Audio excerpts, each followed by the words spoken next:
နေ့လေသမင်းစားချိန်ပါလို့ဒီနေ့ရတော့လေနိုင်ငံရေးထဲမှာကြားရတဲ့အကြောင်း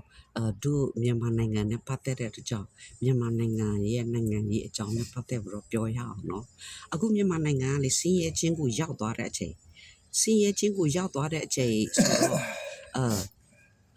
အခုမြန်မာပြည်သားတွေအကုန်လုံးကစင်းရဲချမ်းသာအကုန်လုံးကြုံရတာဖြစ်တယ်နော်ဟိုဟာဆိုလေစင်းရဲချင်းကိုရောက်တယ်ဆိုတာငွေကြေးကိုပြောတာမဟုတ်ဘဲနဲ့စိတ်နှလုံးဆင်းရဲခြင်းခန္ဓာကိုယ်ဆင်းရဲခြင်းနဲ့မှကြုံတွေ့ရတဲ့အမှုရာဖြစ်တယ်လို့နော်အခုအဲ့ဒါကဆင်းရဲခြင်းကြုံရတဲ့အချိန်မှာဘုရားသခင်ကဒီဆင်းရဲခြင်းကကြုံစေတာကလေဘုရားသခင်ပဲဖြစ်တယ်ဆိုတာကို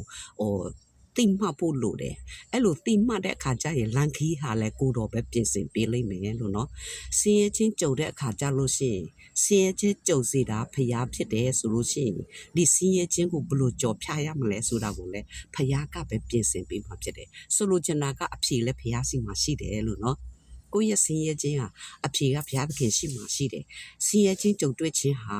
ချမ်းသာခြင်းအောင်မြင်ခြင်းအထက်ကိုဝင်ရောက်ဖို့အတွက်ဖြစ်တယ်အဲ့ဒီအမှုအရာပေါ်မှာနော်ဘုရားရဲ့အလိုတော်ကဘယ်လိုလဲဆိုတာအဖြေကိုတော့ဘုရားသခင်စီမှာပဲရှာရမှာဖြစ်တယ်လို့အဲ့ဒါညီကိုတို့ညီကိုမောင်မတို့ကိုအားပေးချင်တယ်လို့เนาะစင်းချင်းကြုံတော့သူနောက်ပြီးတော့မြန်မာနိုင်ငံကတော့စင်းချင်းကြုံတဲ့အခါမှာအခု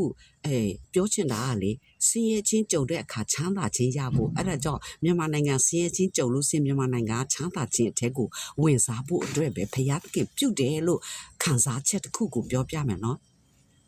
အခုဆိုလို့ရှိရင်ဒေါ်နယ်ထရန့်ကအီရန်ကိုရေလက်ကြားကိုပိတ်ဆို့ဖို့လုပ်နေပြီเนาะအဲ့ဒီရေလက်ကြားပိတ်ဆို့တဲ့နေရာမှာတရုတ်က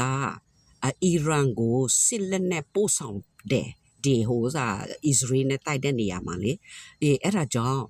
အီရန်ကိုလက်နဲ့မပို့ရဘူးဆိုတဲ့ကတိကိုဒေါ်နယ်ထရန့်ကတရုတ်နဲ့ဟာလေကတိကဝတ်ပြုထားပြီးဖြစ်တယ်အဲ့ဒါတရုတ်ကလည်းအီရန်ကိုလက်နဲ့မပို့တော့ဘူးရေနံမပို့တော့ဘူးဘောနော်စစ်လက်နဲ့ပစ္စည်းပေါ်မကူညီတော့ဘူးဆိုတာကိုသူတို့ကကတိကဝတ်ပြုလိုက်ပြီးဖြစ်တယ်စစ်မှန်ခြင်းကတော့ဘယ်လောက်ရှိမလဲတော့မသိဘူးပေါ့နော်အဲ့ဒီအပေါ်မှာအရေးအကြောင်းပြောချင်တာကတရုတ်ကိုကြတော့အဲ့ဒီအပေးယူရပါတယ်ဆိုတရုတ်ကိုကြတော့ရေနံတရုတ်ရဲ့ရေနံသင်္ဘောကိုမစီတာဘူးမကွန်ထရိုဘူးလို့လဆွာကူတန်းပိုင်ခွင့်ရှိတယ်တရုတ်ရေနံကတော့သူ့သင်္ဘောကိုမထိချုပ်ဘူးပေါ့အဲ့လိုမျိုးအပေးယူနေအဲ့လိုမျိုးကြတော့တရုတ်ကအာကြီးသွားပြန်ရောဘာဖြစ်လဲဆိုတော့ဒါဂွင်းဆက်ပြောပြတာတရုတ်ကဘာဖြစ်လဲဆိုတော့တရုတ်ကမြန်မာနိုင်ငံကိုအုပ်စုထားတာအဲ့ဒီအထိဒေါ်နယ်ထရန့်ကမသိသေးဘူးတချို့မြန်မာပြည်သူပြည်သားတွေလည်းမသိသေးဘူးနိုင်ငံရေးသမားတော်မှအကုန်မသိဘူးเนาะအဲ့ဒီကိစ္စမြန်မာနိုင်ငံကိုတရုတ်ကပိုင်ဆိုင်ထားပြီးအခုမင်းအောင်လှိုင်ကသမ္မတဖြစ်တော့သူတို့ကတရုတ်ဝင်ပိုင်ဆိုင်ခွင့်ရသွားဖို့အကြောင်းလှုံ့ဆော်လာဖြစ်တယ်ပြီးဆိုလိုချင်တာငွေမဲတွေကိုငွေဖြူဖြစ်စေဖို့ဒီလိုမျိုးเนาะနိုင်ငံရေးဆိုတာကအဲ့လိုမျိုးရှိတယ်အဲ့လိုမျိုးပြီးတော့ဒါထားလိုက်အခုဆိုလို့ရှိရင်တရုတ်နဲ့မြန်မာကြားထဲမှာအမေရိကန်ရောက်လာတဲ့အကြောင်းပြောတာအဲ့ဒါကြတော့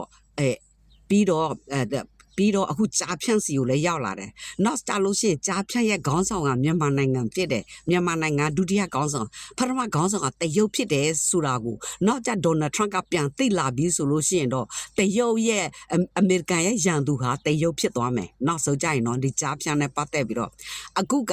အမေရိကန်မသိသေးဘူးကြားဖြန့်ဆိုတာတရုတ်ပိုင်တယ်မြန်မာနိုင်ငံကိုလည်းတရုတ်ပိုင်တယ်ဆိုတာလည်း तू မသိသေးဘူးအဲဒါကြောင့်မင်းအွန်လိုင်းမှာပဲအမီကဆုံးပြီးတော့မင်းအွန်လိုင်းပဲကြားဖြန့်ခေါင်းဆောင်အနေနဲ့ရှိတာဖြစ်တယ်မောင်ချစ်သူတို့ဘာဆိုတော့အကိုင်းခက်ပဲเนาะတကယ်အခြေအမြစ်ကမင်းအွန်လိုင်းနဲ့တရုတ်ဖြစ်တယ်เนาะအမြစ်ကတရုတ်ဖြစ်တယ်အဲဒါကြောင့်မြန်မာနိုင်ငံကိုတရုတ်ပိုင်ထားပြီးအဲ့ဒီအကြောင်းအရာနဲ့ပတ်သက်ပြီးတော့မြန်မာနိုင်ငံဘယ်တော့မှတရုတ်ကိုစစ်တိုက်လို့မနိုင်ဘူးတော်လန်ရေးလည်းမနိုင်ဘူး PDF တွေလည်းတိုက်နိုင်မှာမဟုတ်ဘူးမင်းအွန်လိုင်းကြဆုပ်လို့လည်းမပြီးဘူးတရုတ်အဓိကအခြေအမြစ်ဖြစ်သွားပြီအဲ့ဒီအကြောင်းအရာပေါ်မှာတရုတ်ကိုနိုင်တော့သူကနောက်ဆုံးကျတော့အမေရိကန်ပဲရှိတော့တယ်เนาะအဲ့ဒါကြောင့်စဉ်းစားမိတာเนาะဒါ green set เนาะဒီ green set ဆိုတာတစ်မျိုးပြီးတစ်မျိုးဖြစ်လာမဲ့ကိစ္စမြ မြန်မာနိုင်ငံရဲ့စစ်ပြည်တွင်းစစ်ကဘရောမပြီးဆုံးလွယ်လေးနဲ့မပြီးဆုံးဘူးမင်းအွန်လိုင်းကနှစ်ရှည်စီမံကိန်းချထားပြီးသားတရုတ်နဲ့နော်ဒီစီမံကိန်းကတရုတ်စီမံကိန်းဖြစ်တယ်မြန်မာနိုင်ငံမှာအခုဆိုရင်ဘုံကျဲတရုတ်လိုချင်တဲ့နယ်မြေတွေကိုအခုဆိုရင်ဘုံကျဲလိုက်အဲ့ဒီလူတွေထွက်ပြေးအဲ့ကိုမီးရှို့လိုက်အဲ့ဒီနယ်မြေတွေဟာတရုတ်ကလာပြီးတော့အခြေချဖို့အတွက်လာပြီးတော့ရင်းနှီးမြုပ်နှံဖို့လာပြီးတော့ဆောက်ဖို့လာပြီးတော့သူ့ရဲ့ကုမ္ပဏီလာထောင်ဖို့ဒါမြန်မာနိုင်ငံမှာ तू ကအခုဆိုလို့ရှိရင်မြန်မာနိုင်ငံမှာထွက်မနေနဲ့နော်နေသေးနေချင်တော့တေမဲထွက်သွား तू ကလူသေးတာမသေးတာကို तू ဂယူမဆိုင်ဘူးမြန်မာနိုင်ငံကိုတရုတ်လက်ထက်ကိုအပြီးအနိုင်ဖို့အတွက်တော့နောက်ဆက်တားဆီးခြင်းမရှိဘဲနဲ့ဖြည့်ဖြတ်ပေးနေတဲ့အချိန်ဖြစ်တယ်အဲ့ဒါကြောင့်နော်အဲ့လိုမျိုးတစ်ခုပြောချင်တယ်အဲ့ဒါကြောင့်အခုဆိုလို့ရှိရင်နိုင်ငံရေးမှာဆို USA ပါလာပဲအီရန်နဲ့တရုတ်တွေပါလာတဲ့အခါအဲ့ဒီဂျားထဲမှာနော်တကက်အရေးကြီးတဲ့စစ်ပွဲထဲမှာအခုမြန်မာနိုင်ငံကပြန်လဲကြာရောက်လာပြီဖြစ်တယ်ဆိုတာဆိုတဲ့အကြောင်းကိုပြောတာဖြစ်တယ်လို့နော်အဲ့ဒါအရေးကြီးတယ်အခုမြန်မာနိုင်ငံကလည်းအဲ့ဒါကြောင့်ဖယားသခင်နဲ့လွတ်ကင်းသောအရာမရှိဘူးနိုင်ငံရေးလဲမြန်မာဖယားသခင်ရဲ့လက်တော်ထဲမှာရှိတယ်အဲ့ဒါကြောင့်ဒီဖယားသခင်ရဲ့ချစ်တော်နော်အသက်ပေးဆတော့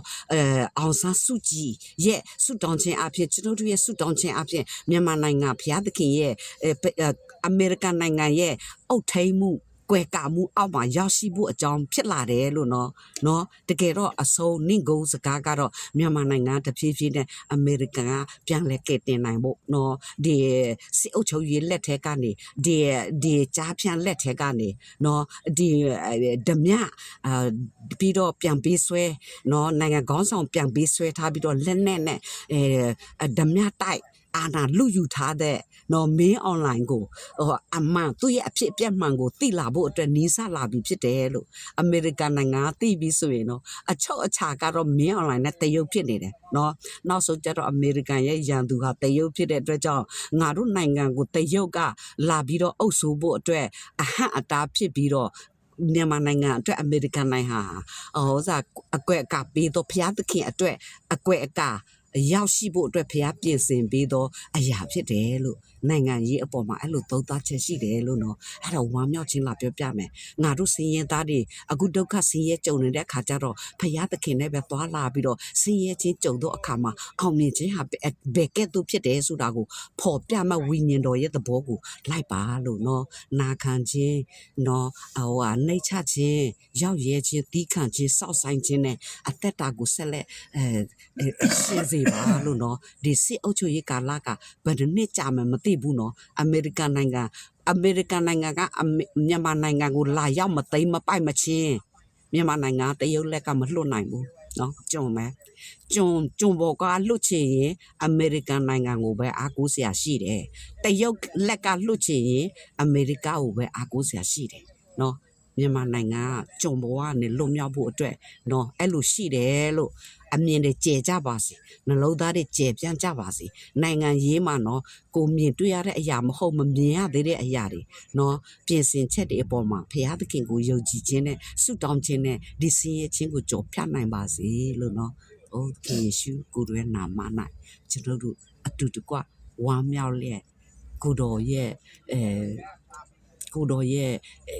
တနာချင်းကယူနာတောင်းခံပါတယ်နော်โอเคယေရှုမြန်မာနိုင်ငံကိုရောကဲတင်ပေးတဲ့အတွက်ကျေးဇူးတင်ပါတယ်God bless you all amen